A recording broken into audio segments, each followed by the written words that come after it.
এক নম্বর শর্ত মাকামাত শেখার জন্য তাজউইদ কি হইতে হবে? তাজউইদে যদি ভুল থাকে মাকামাত শেখার কোনো অর্থ নেই, কোনো প্রয়োজন নেই। তাজউইদ শেখা ফরজ আলাল কিফায়া, ফরজ আলাল কিফায়া। মাকামাত শেখা মুস্তাহাব, নফল। আল্লামা ইবনে হাজার আসকালানী বলেছেন ফতহুল বারীতে যে মুস্তাহাব, কেউ কেউ বলেছেন নফল। যাই হোক, মুস্তাহাব। ধরেন এই যে এখানে একটা কারুকার্য করা হয়েছে না, এখানে যিনি কারুকার্য করেছেন উনি কিন্তু এই রং দেওয়ার আগে আগে পেন্সিল দিয়ে আঁকাইছেন, তাই না? পেন্সিল দিয়ে আঁকানোর পরে কি করছেন? উপরে রং দিয়েছেন। এই যে পেন্সিল দিয়ে আঁকানো, এটা মূল জিনিস না? পেন্সিল দিয়ে না আঁকাইলে যদি উনি রং করতেন তাহলে কিন্তু এটা খিচুড়ি হয়ে যেত, হ্যাঁ, এটা কিন্তু লেভেন্টিশ হয়ে যেত, সুন্দর হইতো না। তো কেউ যদি ঘুমাই কেন, ঘুমানোর সময় নাকি, শোনেন, কেউ যদি এই তাজউইদ ঠিক না করে মাকামাত শিখে তাহলে ওইরকম হবে। এই জন্য পেন্সিল দিয়ে যে আঁকানো হয় এটা হলো তাজউইদ, এটা হলো মূল। এরপর এটা কারুকার্য, রং, যে কোনো রং আপনি ফিট করেন, এটা হলো মাকামাত। বুঝে আসছে? মাকামাতটা কোনো মৌলিক জিনিস নয়, তবে এটা কেরাতের সৌন্দর্য, তেলাওয়াতের সৌন্দর্য। তেলাওয়াতের সৌন্দর্য মাকামাতের উপর নির্ভরশীল। কিন্তু সর্বোপরি তেলাওয়াতের ক্ষেত্রে ফরজ কোনটা বলেন তো? আচ্ছা, এই সুরটা কি আপনাদেরকে আগে পড়ানো হয়েছে? সুল্লামুল জবাবটা পড়ানো হয়েছে? আবার খেয়াল করেন। জি, নাম বলা হয়েছে, জি, আবার খেয়াল করেন। وما نقموا منهم إلا أن يؤمنوا بالله العزيز الحميد।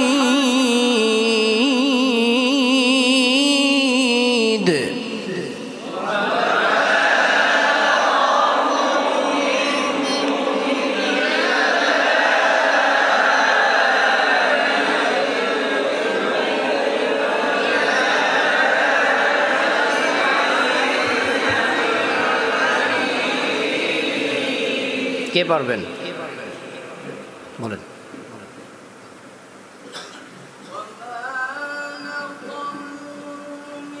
وما نقموا منهم, উঠাইতে হবে, হ্যাঁ, وما نقموا منهم إلا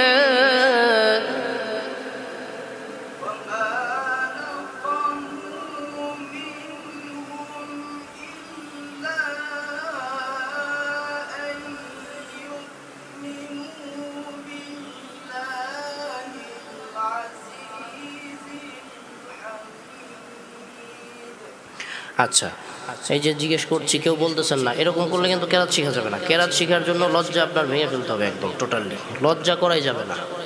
বুঝতে পারছেন? হোক আর না হোক, টাইনে আপনি একদম ফাটাই ফেলবেন, যা হয় হোক, যা হয় হোক, একদম ফাটাই ফেলবেন, তাহলে আপনি কেরাত শিখতে পারবেন। আর যদি চাপায় রাখেন, লজ্জা রাখেন, কেরাত শিখতে পারবেন না। কেরাত কোনো, এটা আপনার, এটা একটা নেশার মতো, বুঝতে পারছেন? এটা একটা নেশার মতো, মানে আপনাকে আকর্ষণ করবে। আপনি যখন কেরাতের মজা পাবেন, মানে শিখার আগ্রহ থাকবে, তখন আপনার অন্য কিছু ভালো লাগবে না, সঙ্গীত, বয়ান কিছু ভালো লাগবে না, কেরাতটাই আপনার কাছে কি লাগবে? ভালো লাগবে, মানে ভালো লাগারই তো জিনিস, তাই না?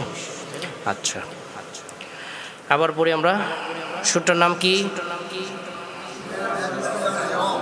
আরেকবার পড়বো, এরপরে কিন্তু শুনবো আপনাদের কাছ থেকে, ভালো করে খেয়াল করেন। وما نقموا منهم إلا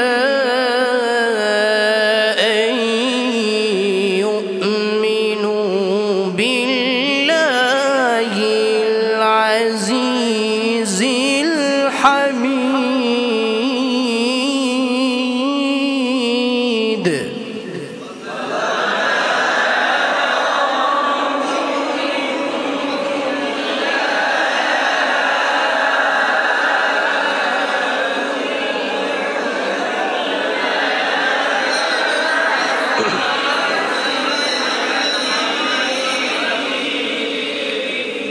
পরের সূরার নাম হচ্ছে বায়াতি জওয়াবুল জওয়াব। সূরার নাম কি? الذي له ملك السماوات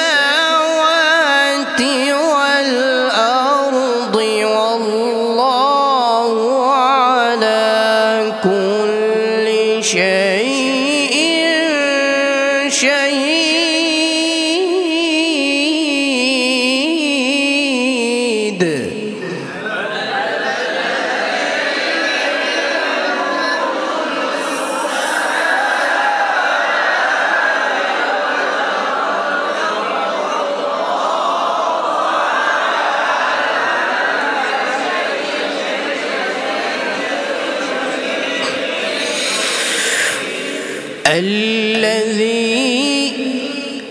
الذي له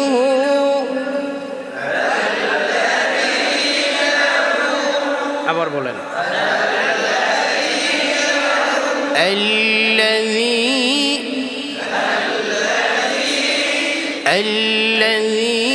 له ملك السماوات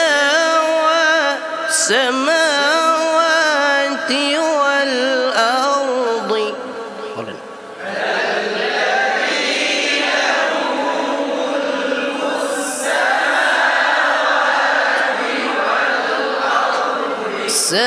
السماوات والأرض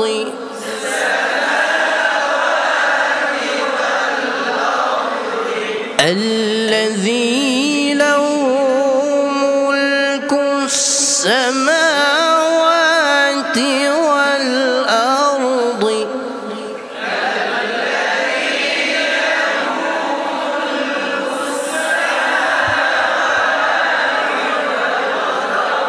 والله على كل شيء شهيد.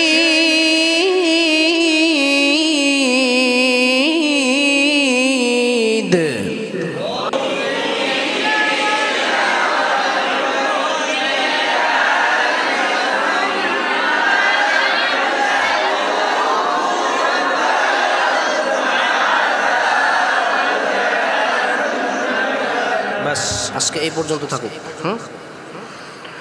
আচ্ছা আমি এখন নাম বলি, আপনারা পড়বেন না, জাস্ট মোবাইলে অডিও রেকর্ড করেন শেখার জন্য। নাম বলে দিচ্ছি আমি সুরগুলো।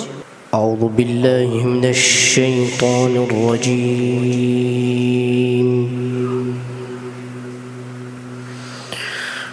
بسم الله الرحمن الرحيم.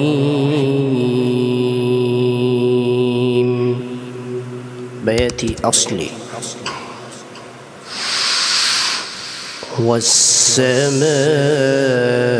والسماء ذات البروج.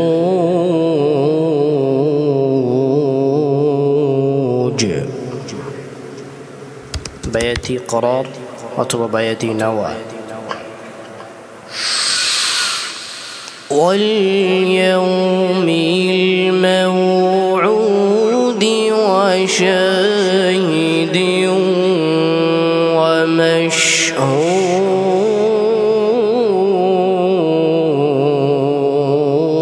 ومشهود. بياتي شوري. قتل أصحاب الأخدود النار ذات الوقود.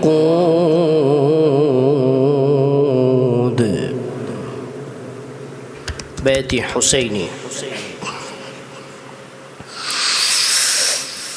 إذ هم عليها قعود وهم على ما يفعلون بالمؤمنين شهود.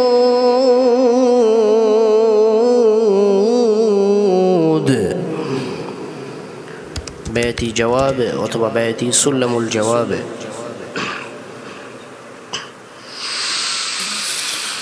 وما نقموا منهم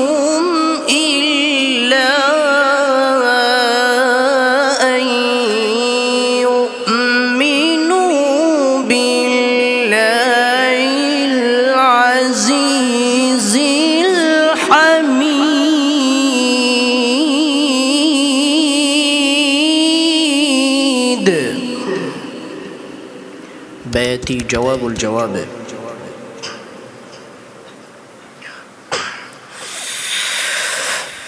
الذي له ملك السماوات والأرض والله على كل شيء شهيد.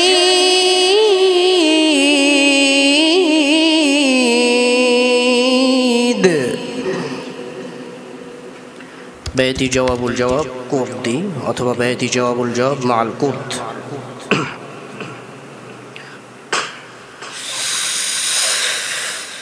إن الذين فتنوا المؤمنين والمؤمنات ثم لم يتوبوا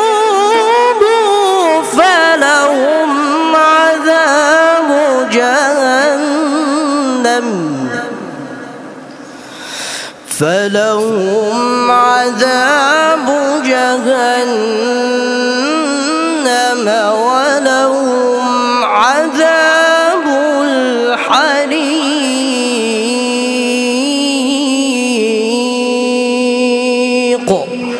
صدق الله.